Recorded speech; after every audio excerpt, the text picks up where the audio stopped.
గత ఏడాది మనం యోగాంధ్ర కార్యక్రమం చేశాం. ప్రపంచ యోగా డే రోజున మనం నిర్వహించాం.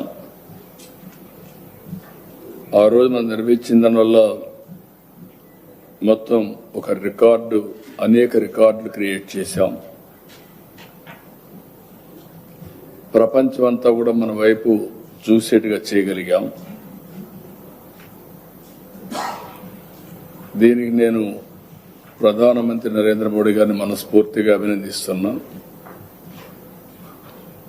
ఏదైతే యోగాను అందరూ మర్చిపోయినప్పుడు, లేకుంటే అంత ఆదరణ లేనప్పుడు, మర్చిపోయారని అనగానే అంత ఆదరణ లేదు, అలాంటి యోగాని మళ్ళీ మెడిటేషన్, యోగా, ప్రాణాయామాన్ని, అదే మరి ఆయుర్వేద, మన వారసత్వ సంపదని ప్రపంచానికి అందించిన వ్యక్తి నరేంద్ర మోడీ గారు, ప్రధానమంత్రి గారు.